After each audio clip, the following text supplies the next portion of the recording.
We regret to inform you.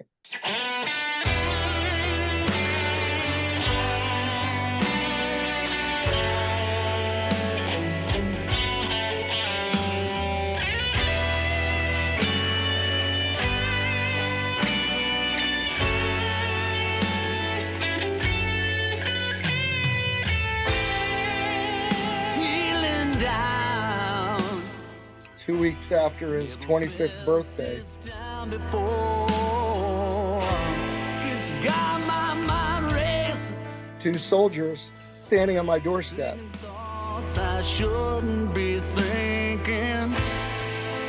So many things went wrong. So many friends have gone. I wanted to know, did anybody care?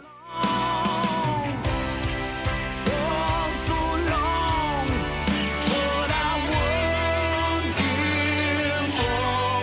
I won't quit. I'm not built that way.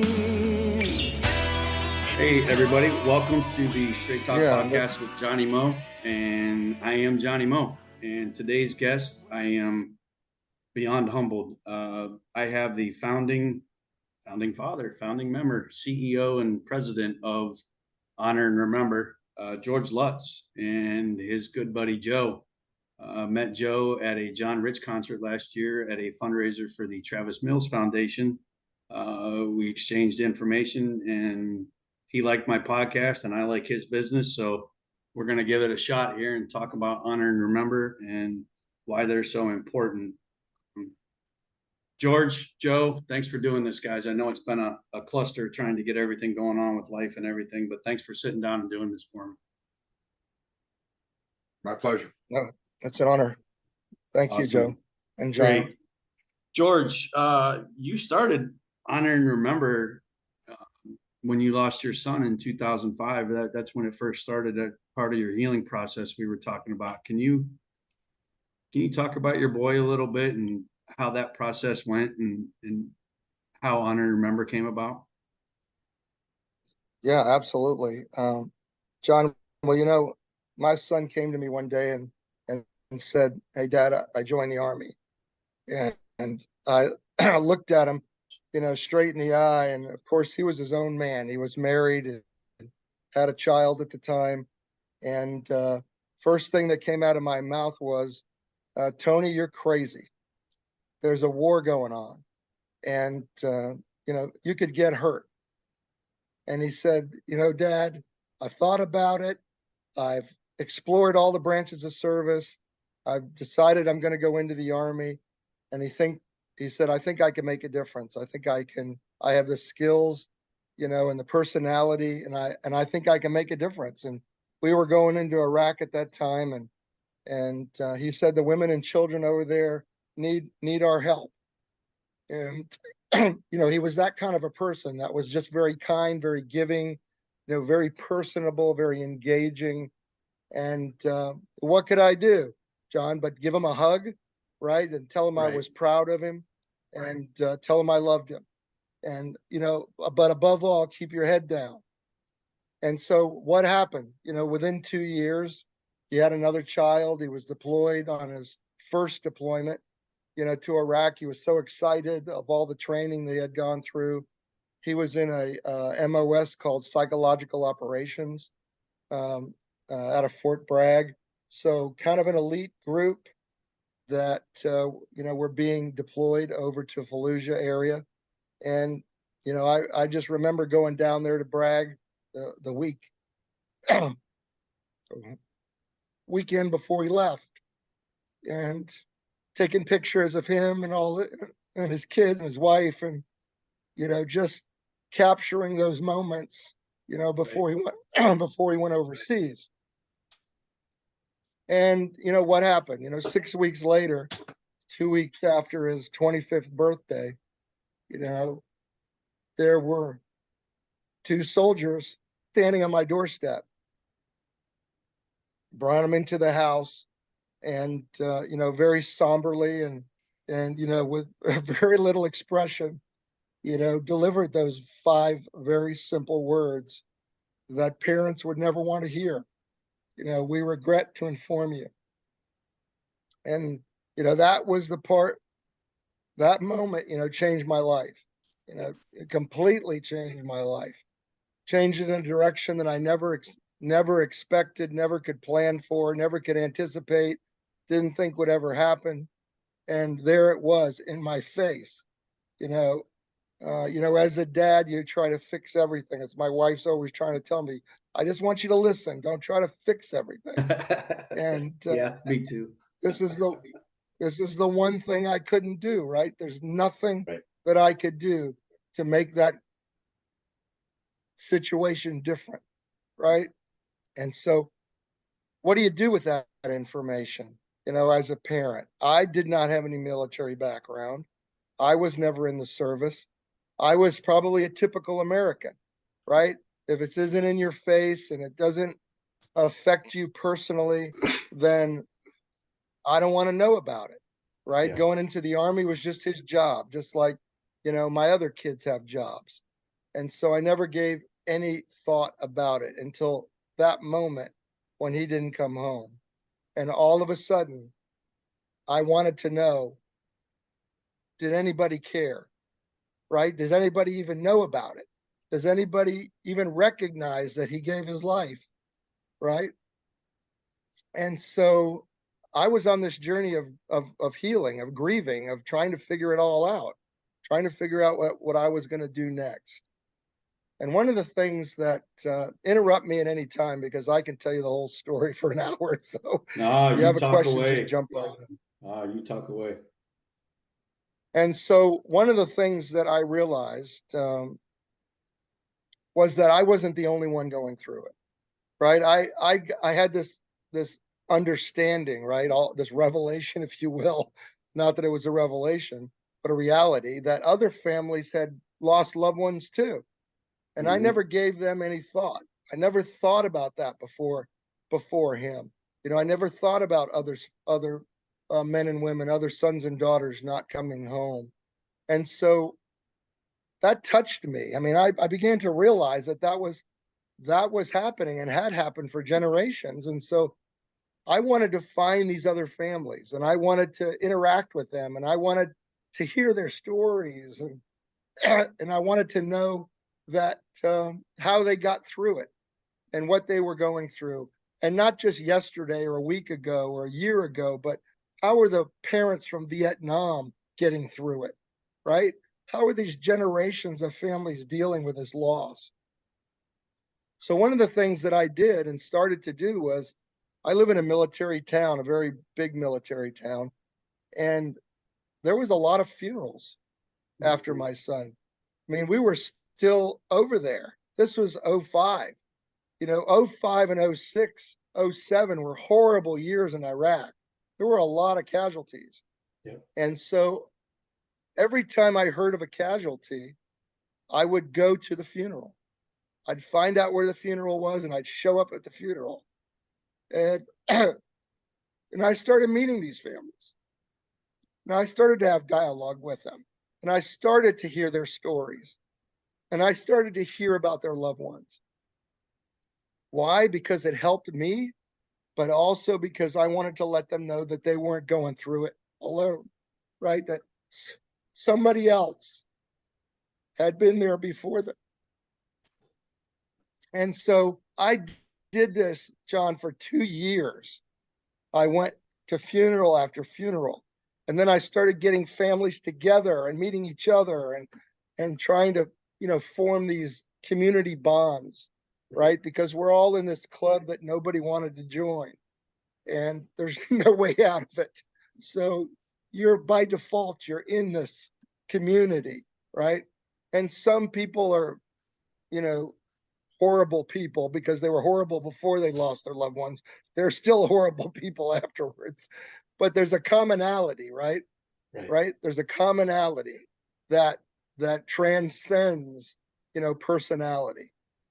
And one of the things that I found out in talking to these families, one of the things that, and of course, there's benefits, there's insurance, and there's all Right. kinds of things that are happening, right? That these families get and participate in. But I'm going to tell you, there's not a dollar you can give any family that wouldn't give it back if they could have one more minute with their loved one, right? Was one more minute. And so the thing that I realized in all these conversations was that the most important thing that these families needed was that somebody to let them know that their loved one had not been forgotten. That is the only thing you can give a family, because that family can't heal on anything else. No. They can't heal on things. They can't heal on gifts. They need to know that somebody cares. And I will tell you that everybody gloms around the family for the first 10 minutes. No, you're right. I use that, as a euphemism, right? In the Because grand when scheme it of things, you're 100% correct. They stay around for what seems like 10 minutes, and then 2 years go by, and they're like, "Well, I haven't even heard from the commander or the base. I haven't been invited to a right, picnic, I haven't been invited to anything." It's like they're done. right, right, they're done. And so this is what happens. And you might think that some families create their own things, right? They create their own events. They have scholarship programs. They have buildings named after their loved one. They have bridges named after them. These are all wonderful things. But there's only so many bridges to name.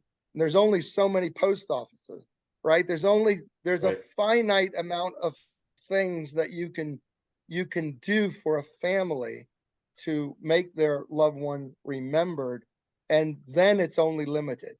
If there's 58,000 that died in Vietnam just from battle casualties, how many post offices do you think there's named after every one of those 58,000? 100? I don't know. But I'm just trying to make a point that remembrance is something that these families all cry out for. And so it came to me, well, what do we do as a nation to remember? What phrases do we have? What visuals do we use? I mean, the only thing that I could think of was we have the yellow ribbons, right? We put yellow ribbons on trees, and posts, because we Sure. want to remember those that are out there and we want them to come home, right? But what do we have for those that didn't come home? What do we say? What do we do? How do we convey that message to those families out there?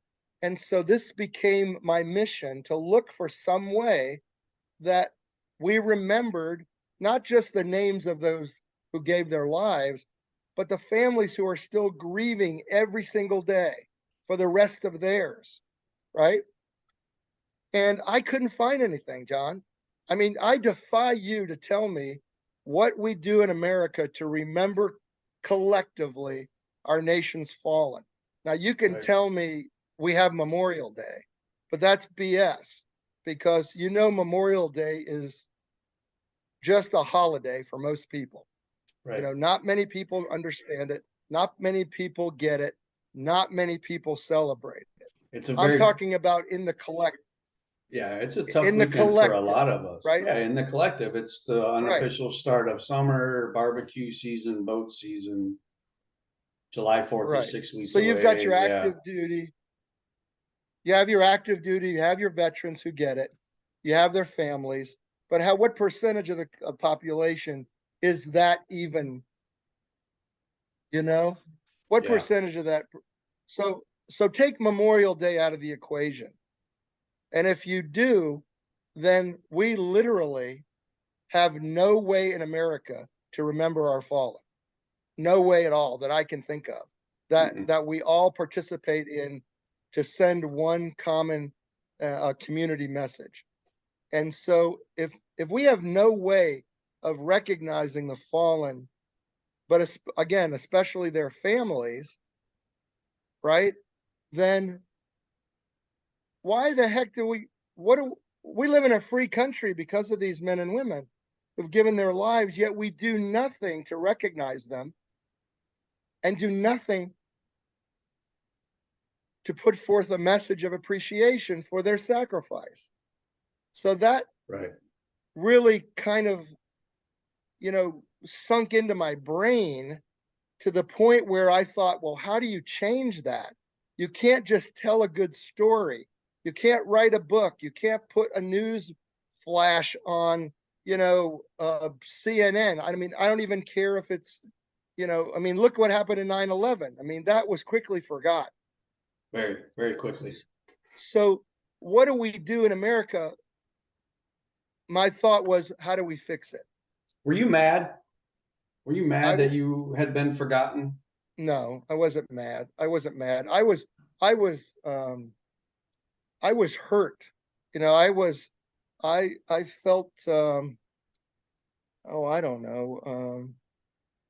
I can't even think of the right word right now. Maybe it'll come to me.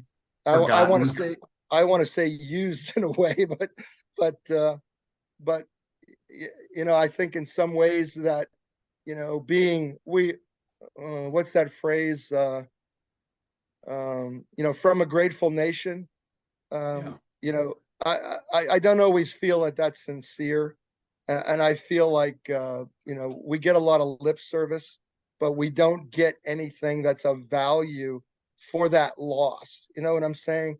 I So I do. thought, so why not create a national symbol? I mean, we had the POW MIA flag to become somewhat of a precedent, but even that was years and years and years ago, right?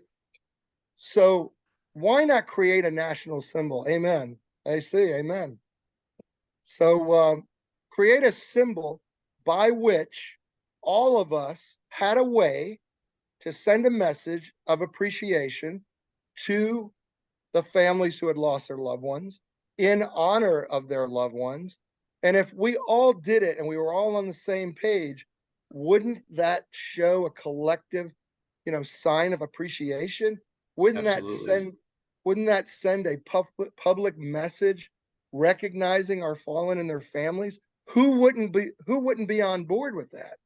Right. You know, who wouldn't be on board on Right. with that concept, because nothing exists. And if nothing exists, why do we not care? I mean, literally, Yeah. because I have this happen all the time. I can tell you how important it is to remember our fallen. I can tell you how many hundreds and thousands of families are out there grieving because nobody's remembers. I can tell you that I've created a symbol by which you can fly it and send a message to families you don't even know. You might know 5 or 10 or 20, but do you know 100, 1,000, 5,000, 10,000, 100,000? Nobody does. But if I tell you that you can fly this symbol and it sends a message so clear and so pointed that it actually brings comfort in their healing process, and Hmm. you don't fly it, you're a fool to me. Yeah. I mean, you're a fool because you don't really care. I Because don't know. I how, don't know. It's that they don't care. I think that they just probably don't understand, how important it is to us. I can't not comprehend the loss of a son. I just can't. I don't think anybody can until they have to go through it. What I can relate to is the being alone and forgotten and wanting to die, wanting it to be over. And to find these organizations like Save 22, like Honor and Remember, that their whole mission is to just educate and raise the awareness of, look, hey, we're here. That's all we're really doing. Just look, there's another avenue, right? You don't have to take this road. You can come over to this road. Look, there's people that understand, and that was the whole purpose of the Straight Talk podcast when I started it. Was there's so many, everybody knows Jocko Willink and Joe Rogan and Marcus Luttrell and Chris Kyle and all those guys, Travis Mills, but they're all war heroes.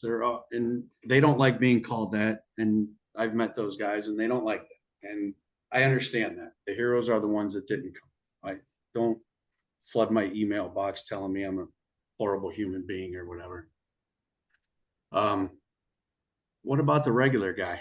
You know, what about the regular dude? What about the guy that because of 9/11, you know, quit his 40-hour a week job and left his wife and kid to join the service because he felt the need to fight? You know, what about that Right. guy, the one that didn't come back? And you know, honor and remember. If you don't know the flag, we'll try and put one up.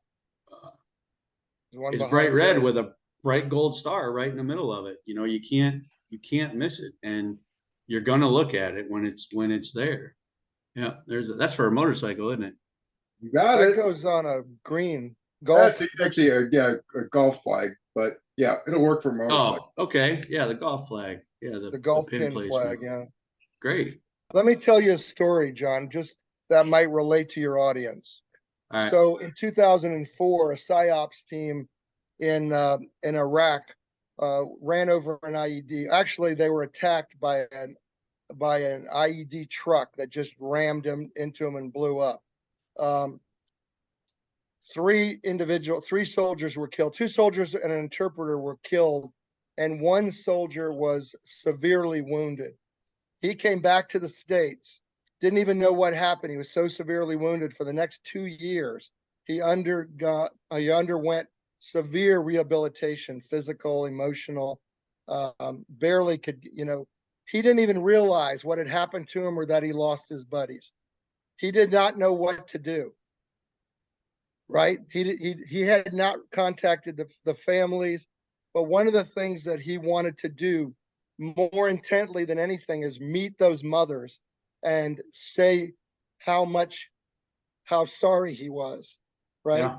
But he didn't know how to do it, and he wasn't physically really able to do but so much. He found out about the honor and remember flag and that fact that we personalize these flags, and you can see behind Joe that there's a personalization there of a flag. And he and his mother together sponsored the flags for the families, and they flew out to where those families lived and were able to present those flags individually to those mothers in a way that he could say thank you, where he didn't Right. know what to say before. He didn't know Right. how to do it, but the flag gave them an opportunity to then get out of his comfort zone and then go back to the family, where many of you guys are scared to do that. You don't know what to say. You don't know how to say it. And it gives you a perfect opportunity to give something back and to say thank you. It's that icebreaker, George. You know, it's hard to. What do you say? Like I've done suicide cleanups. I've done. You know, what do you say? You don't have any. There's. What do you say? I know. What do you say? I know. You know, and you know when those two guys, I can only imagine that you probably felt like it wasn't real when those army guys were at your door. This ain't real. This ain't real. No, There's no way no. that this is real. You probably went to bed thinking this ain't real. I'm gonna wake up and he's gonna be here. This ain't real. Sure. 18 Yeah, years there was a 18 mistake. years later, and you're still, you know, you still get choked up about it. And not that you ever won't get choked up about losing your son, but to have that flag with that loved one's name at the bottom, that's really cool. I'm very happy that you started to get this feeling that you needed to join these people, you know, more so than just a gold star mom and just say that we have a group. Let's show them off. Let's be proud of our loved one that we lost, and let's show everybody who they were. I really, I'm getting emotional. So thank you on that. George, I'm going to get this recorded before you take off. George has to step out. He has another meeting. Thank you for the story of honor and remember. And I can't even get it out. Thank you for giving us your son. Thank you. We'll be right back in just a minute. All right. Perfect. Welcome back, All right, everybody. After we just had a little technical faux pas, we're talking for a couple minutes and forgot, hey, we got to hit the record button. So Yeah. George had to step out. He's got another meeting. Very emotional story about his son. And the struggles that he had for a couple of years, and starting Honor and Remember as a visual means to remember the families of the fallen and to show everyone to his words were create a national symbol of remembrance. And I think he's done that. Absolutely. Honor and Remember has been around for about 15 years now. And they are the I don't know what do we call what are they doing for the race? It's the Honor and Remember 500 on Memorial Day weekend. Well, no, there's I don't remember. It's not it's the Coca-Cola 600. I'm still working on making it the Honor and Remember Coca-Cola 600. Okay, there you go. Much like I don't know if you saw the tires, the Goodyear tires with the Honor and Remember logo. Yeah, I did on the tire. Okay, so that's how I ended up getting involved. Really? In March of 2019, a gentleman that I work for, he used to work for Goodyear, and a buddy of his called him up, who just so happens to be the Goodyear race director and the gentleman responsible for getting that logo on the tire, calls him up and says, "Hey, I got this guy, and he's running this nonprofit, and he's going to get his logo on the Goodyear tire, and he needs some help from a marketing company, from a marketing perspective."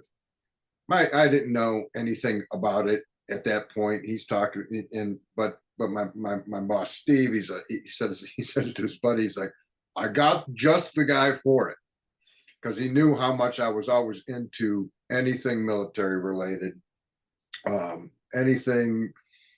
Thank you, because I never served myself, and I'll relate a story about serving a little later. But so one thing led to another. This was laid into my lap. I put a presentation together, and talked to George on the phone a couple of times, and that was rough enough. You experienced a bit of it earlier. Ooh. And and then I like to call, I mean, you were at a loss for words or phrases before about, meeting one another, but I like to call it divine introduction. Oh, absolutely. Because ever since I've met George, and I'm sure before that, it's just things that I didn't notice. I have met so many wonderful people, you included. That's divine introduction. Oh, thank you. How I got to, a lot of the executives I've been talking to, for example, with sponsors, the major sponsors at the race, whether it be Goodyear, Sunoco, so on and so forth. But back to the start, we made a presentation to George and some of his board members a week after I met him and talked to him a couple of times, and they gave us a call after our presentation and said, "You guys got the gig." I literally got in the car the next day, and at that point I was living in Cleveland, outside of Cleveland, and I drove to Virginia Beach. What were you pitching to meet with George? What were you pitching to them? What did you put together? I put together kind of a what we can do for you, Doc, which that's the funny part, because we presented it to him. I put a lot of time into it, but what they needed was somebody who could, 6.5 weeks before the race, who could help them get as much exposure as possible on that weekend, on that particular day, Memorial, the day before Memorial Day, that Sunday race, the longest race, race. So what ended up happening is they're like, "You got the gig, but we would just, we would like for, you to, here's the list of people from, Sunoco, from Coke, from the track, from NASCAR proper, Mars M&M, from Toyota, you name it." And I was to work my way into every one of those companies to see what they could help us with. Wow. Obviously we had the Goodyear logo on 5,000 race tires for that weekend. And ever since, every year since now, once again, and this is going to be even bigger this year. Yeah. And so that the day after we were awarded the contract, if you will, I hop in the car, go meet George in Virginia Beach, and for breakfast. I went, got my hotel down there. We sat and had breakfast, and we probably laughed and cried for 2-3 hours when he was telling me about Tony, showing me pictures, showing me videos, and that's when he got me. So, and then we spent 2 days whiteboarding. We went to one of his board members had a real nice office in the area, so we went down there, whiteboarded. Here's who I need to talk to. Here's who I need to talk to, so on and so forth. And I'm meeting people in the organization, just via the phone. Actually talking to a couple of people who are going to bump me up the chain a little bit. And then the Goodyear race director, Justin, ended up. He called me one day and he's like, "Hey, I gotta get you to the race here in Kansas City," which was, I think it was 2 weeks or a week, either way, before the Coke 600. He goes, "Sure, because you got to know what you get yourself. You got to know what you get yourself into before. Oh yeah. So that was nice. I went out there and I was like, wow.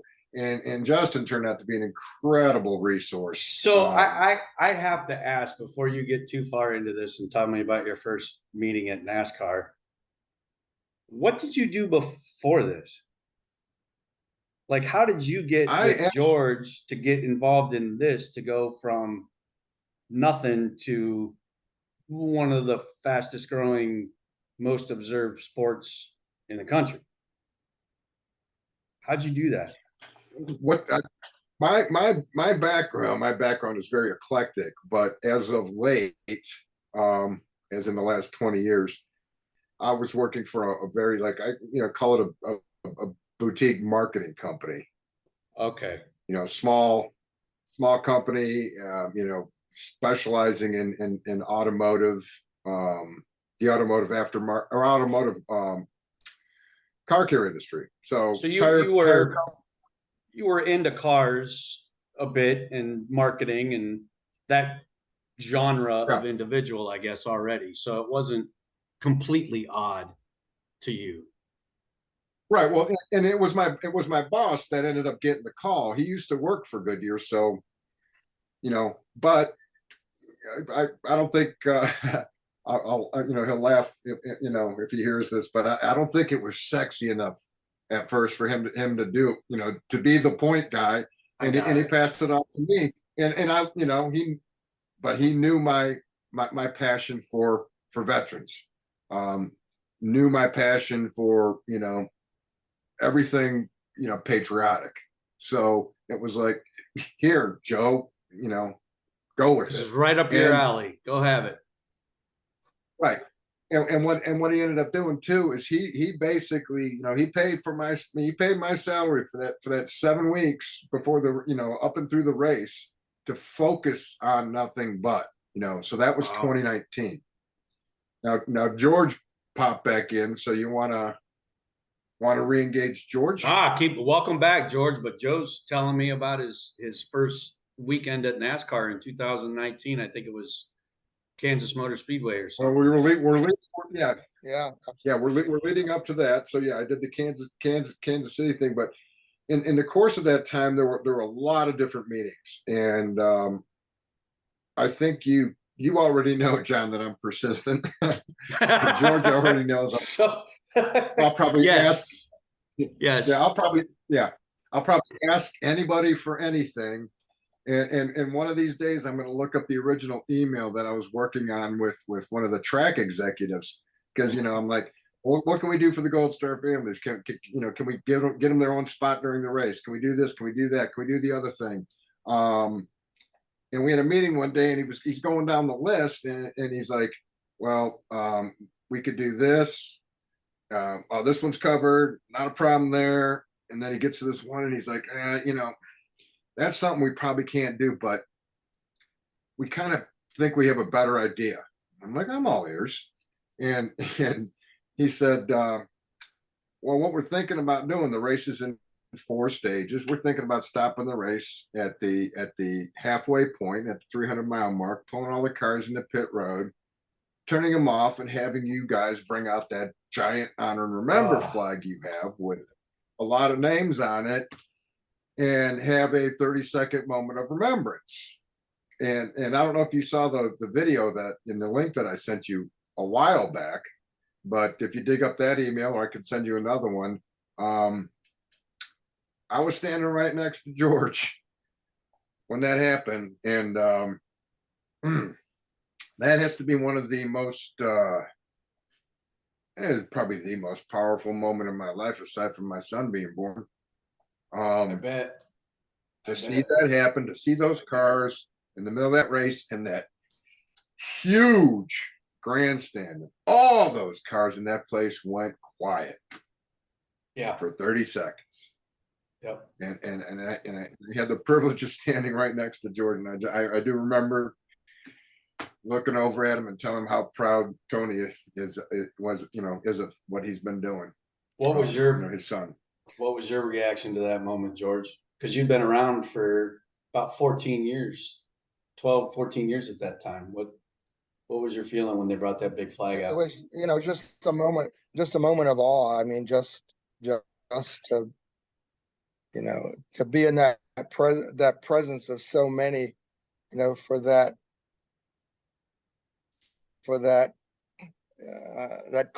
immense quiet, and to know that it was all being focused on something that your mission was driving.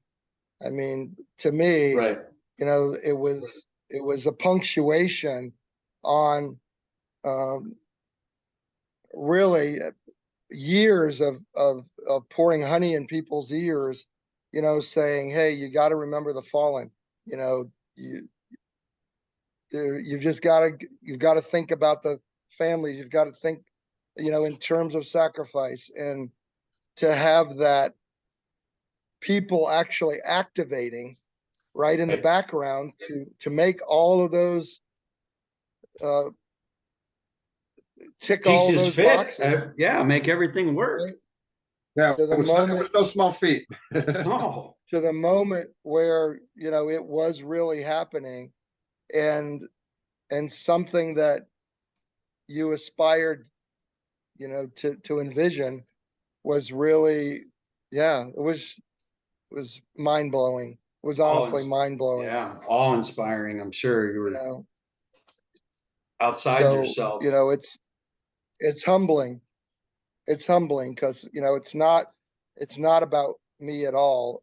It's about me trying to articulate something that somebody understood. Remember, we were talking about earlier about whether or not you understood it. Right.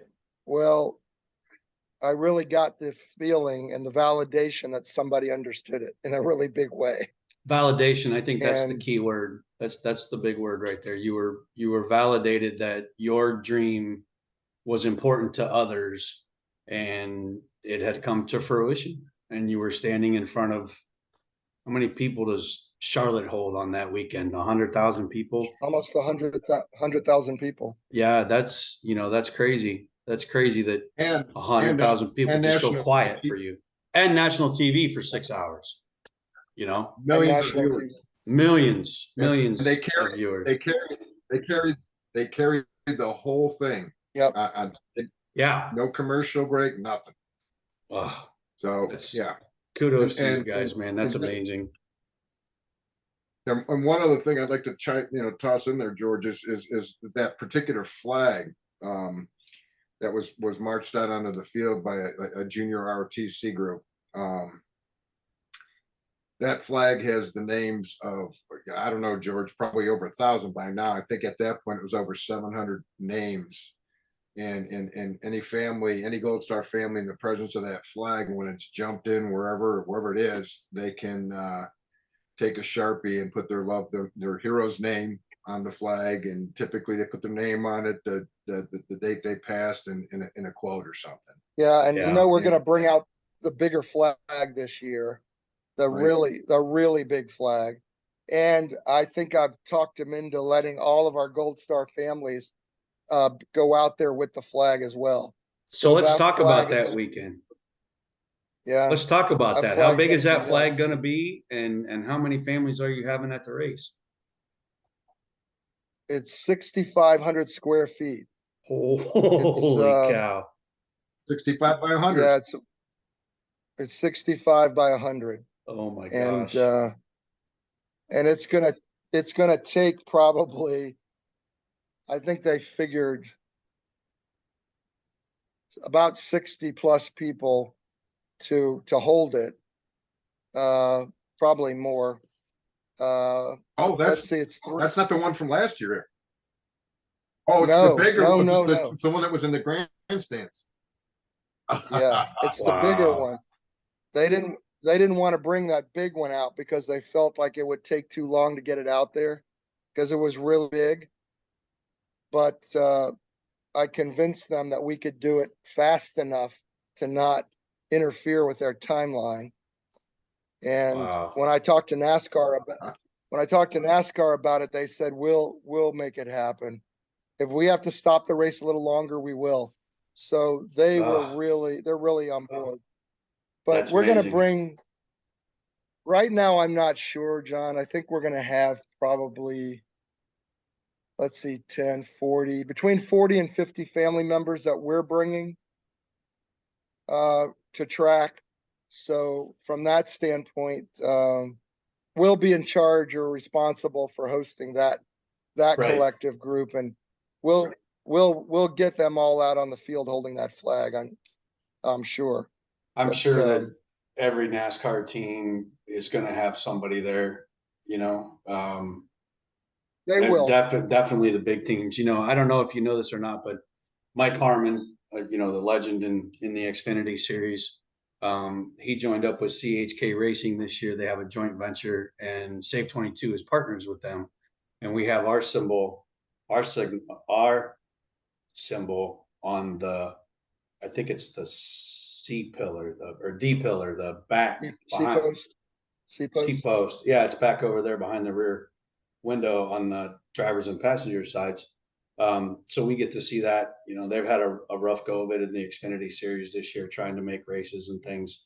But just to be able to see Yeah. that on there, and the amount of support that they give to us and Save 22, and getting families to the track and getting veterans to the track and letting them see the behind the scenes stuff.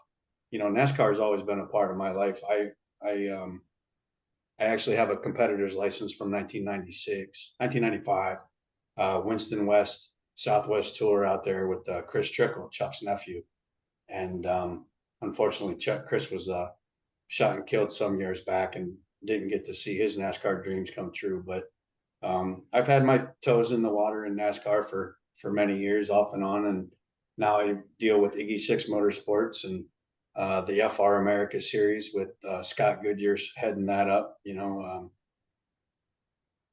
Al Unser Jr. is part of that FR series, so we get to talk to him a little bit in IndyCar and Formula One things, and just bringing guys to the track and seeing how they, I don't want to say let their guard down, but that's exactly what they do. They Yeah. allow themselves to be happy and feel joy and be around other people that have had the same experiences or same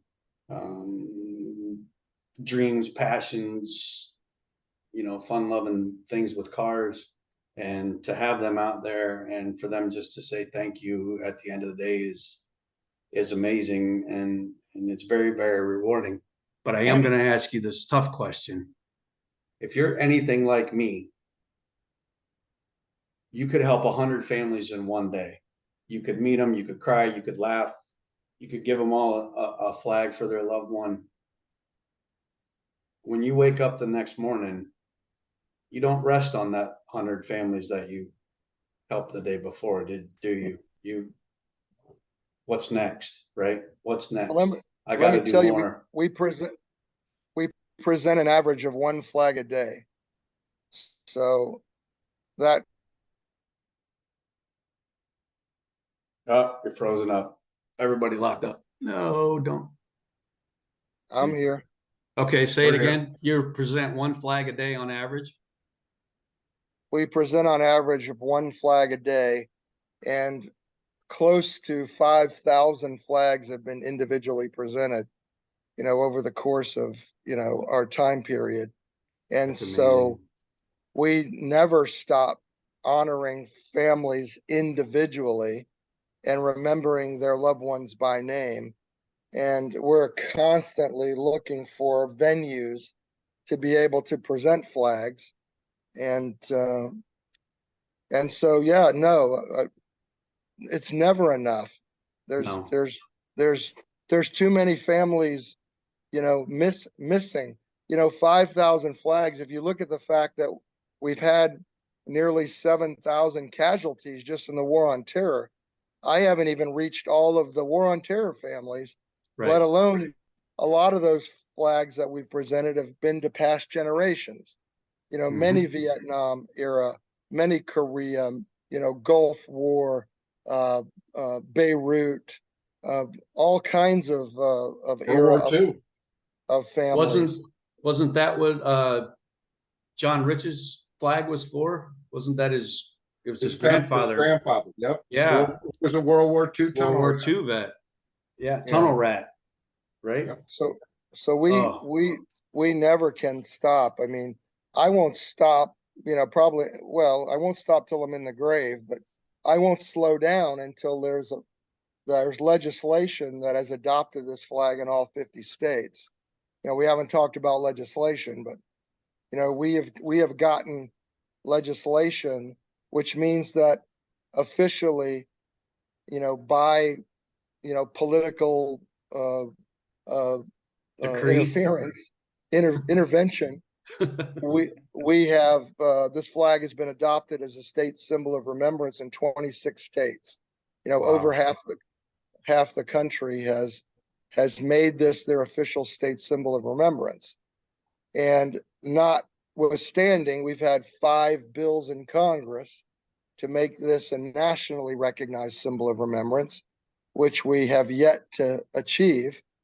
But these are all things that need to be done in order to get flags on flagpoles. I mean, this is my mission, to put flags on flagpoles all over this country for these families. I mean, I can give one flag to a family, but that's just a gift to one family. Right. But if I can put a flag up on an interstate or at a rest area or, at a Ford dealership or wherever, now I'm sending a message to thousands. Right. You see, and I'm accentuating that message, to so many more. So that's really the ultimate goal, is flags flying everywhere. So if you were to get that legislation and the nation was to adopt your flag, the honor and remember flag, as a state symbol of remembrance or a national symbol of remembrance, would you feel like your mission was complete? Oh no, then it starts the education process, right?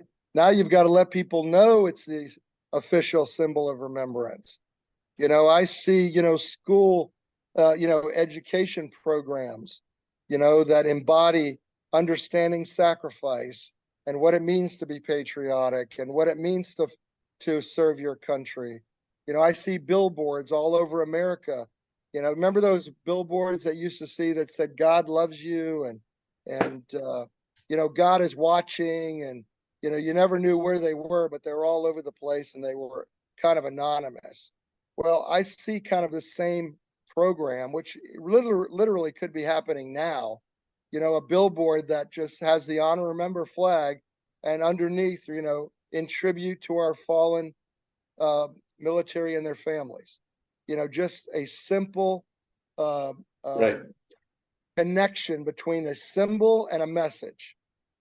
And I see that all over America, just, on billboards, on sports stadiums, just, pushing appreciation, Yeah. pushing understanding. So there's so much that can be done. Yeah, there is. We with Save 22, I say we, Save 22 and Johnny Mo Media are not affiliated, other than I am a board member for Save 22. But my opinions on this show don't necessarily match those of Save 22's. But my experience with Save 22 is both as a client and now a board member. And I want the people to know the same thing. I want to educate them and say, look, you don't have to suffer in silence. You don't have to be 6'5", 300-pound muscle head, you know, combat wounded, tough guy who's never cried a day in your life to have some trauma. You know, you can be a civilian. One of my guests, Sharice Fano, dear friend of mine since we were in kindergarten, talks about trauma and the relationship of being adopted, and just bringing up the I'll bring this all together here in a second. I hope the commonality of the suicidal ideations, the suicidal tendencies, to be able to speak freely about that is what binds us together. And we want to let everybody know that it's okay to talk about. You, as a Gold Star father, doing this in remembrance of your son, you have now a commonality with all other Gold Star families. It's one of the most elite groups in the country that nobody wants to be part of, like you said, and you can't change that outcome. If you're a Gold Star member, you're going to be a Gold Star family member forever, for as long as you're here. To be able to break the ice with something other than "I'm sorry for your loss," to be able to come and say, "I appreciate your sacrifice. Let me show you how. Let me show you how we're going to honor your son and your daughter, your husband, your grandfather." I think is tremendous. It does. It breaks that barrier of connection, right? That barrier of communication between two people before any words are even spoken. That he understands what I'm going through. She understands what I went through. She knows what it's like when those guys knocked on the door. You know, kudos to you. Just, I mean, amazing how to turn something as tragic as your son's death in Iraq Iraq, Fallujah, uh, to something so tremendous is, I give you a whole lot of credit, George. You have a wherewithal and a tenacity to make others at least notice, if not understand. And I'd like to give you the opportunity to tell us about the race weekend, where everybody can find you and how they can get in touch with you. Sure. Or your company, Sure. I should say, honor and remember, not you necessarily. One thing I want to let you know about is that this has been, um, God's design from the very beginning. And, everything about it, every step that's been taken and every circumstance that's happened has just fallen into place, without any, kind of like super brainy people or super talented people, or, we're just all, believe in the message, right? Yep. And things have just happened and fallen into place. And even in the design of the flag, things have happened uh, that I didn't even know were a part of it until later on, of how things fell into place. But one thing I wanted to let you know is that post-traumatic stress, and it is a lot of I know maybe what your audience is going through and feeling and dealing with on a regular basis, is something that is in a different category, right? From the definitive Gold Star family definition. And therefore, a lot of the families who have lost, right, through suicide, those who have successfully, crossed over that line, we realize as an organization has been because of those hidden wounds, right? Because of Right. those unseen wounds of serving. And so therefore this flag recognizes those losses. And we didn't have to reinvent ourselves Nope. to open our arms and go, oh, there's this other category now that we need to include. We have always been inclusive, to the point of that this flag means that we will honor and remember those who died while serving or as a result of serving. And we 100% believe that those who have gone down that path have died as a result of serving. And so there's no stigmatism, there's no different phrasing. There's no other definition. We present just, I want to say lately, as many flags to those who have, taken their lives than those who have had their lives taken. And I just want to make sure that you know that and your audience knows that as well. Well, These I flags can be appreciate that. these flags can be requested by families who have lost their loved ones in any manner of casualty. Wow, that's tremendous, George. Thank you. That means a lot. Thanks. Thank you. So what are we going to do over Memorial Day weekend? You're going to be there for the whole weekend, right? But you're the key for Sunday's race. So it made sense to partner with the most patriotic sport in America, right? And a sport in which they get it, and they understand the value of the message, to be around that group, right, on a weekend that is so meaningful to all of us as family members, right? Not that we want to be sad and somber and Right. and down, but we want to be in a celebratory atmosphere, right, where we're actually, remembering in a positive way, right? George Patton said, let us not mourn that such men died, but let us rejoice that such men lived. Yep. Right. And so we want to rejoice. So NASCAR, through the course of a number of years, has embraced the honor remember symbol, its message, the flag itself. And, as I say, flags on flagpoles, we want to publicly send this message of remembrance, right? Not to the choir. I'm not preaching to the choir, right? That those that get it. I want to send this message of remembrance to everybody who doesn't, who never saw the flag before, and all of a sudden is exposed to it and goes, "Oh, I want to know about that," right? And so Memorial Day weekend and NASCAR are the two biggest, best venues to make that happen. And so a lot of things are happening around the track. Goodyear has the honor remember wording on the tires. Every tire for the entire weekend will have honor and remember on the tire. Wow. That is no small thing in and of itself.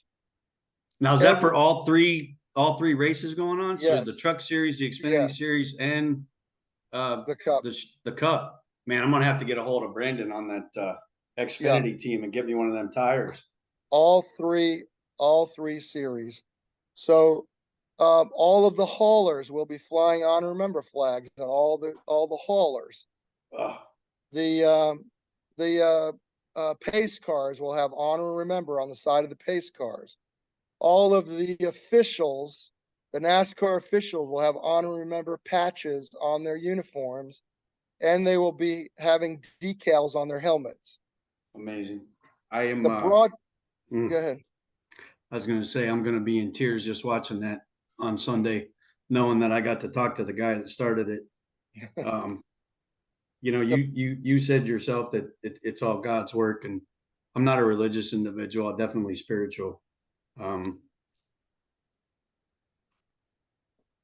I want to thank Joe for being so adamant about getting on this show, and the texts and the emails, and getting me out of my own funk.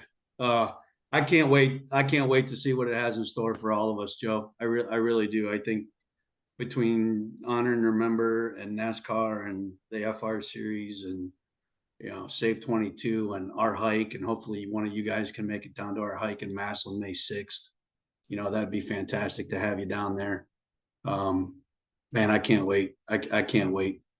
It's going to be a fantastic weekend. So, excuse me, honorandremember.org. Spell it out, honorandremember.org. I'm about to lose my internet.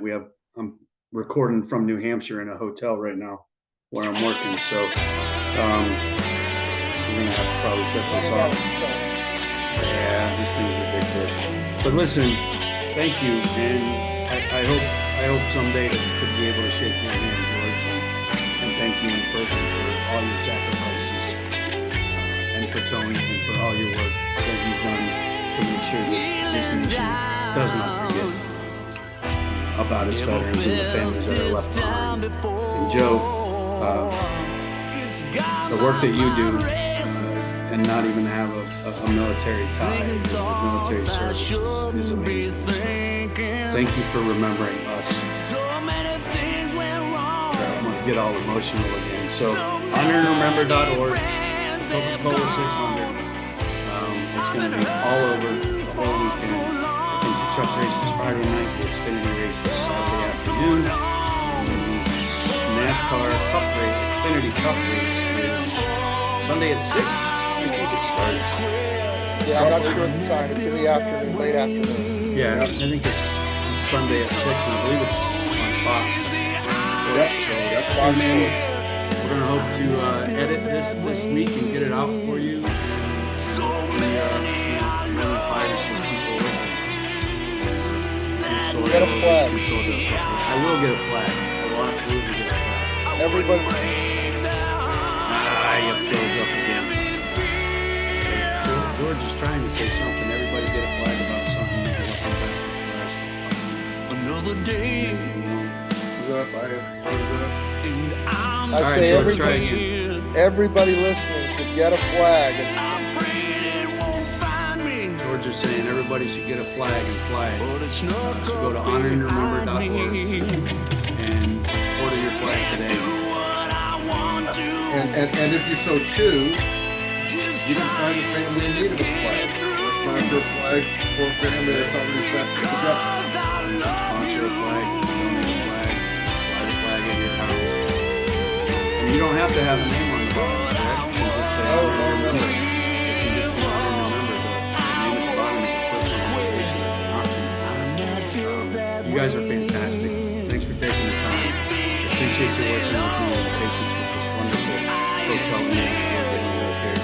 I'm definitely going to be in touch with Joe. And I can't wait to meet you in person. Thank you very much. God bless you. Thank you for the time. Thanks, Joe.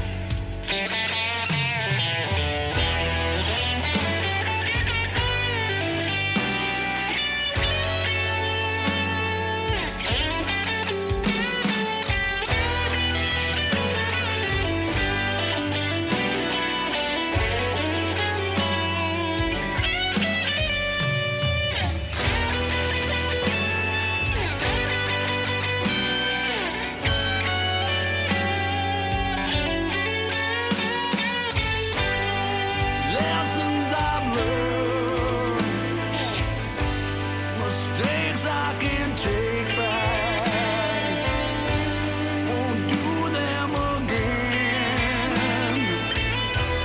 Not that it matters now, won't leave you here, want to stay near.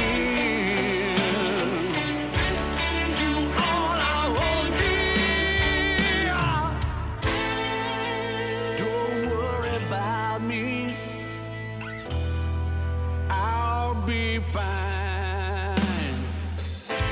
Just try to forget. Try not to lose my mind.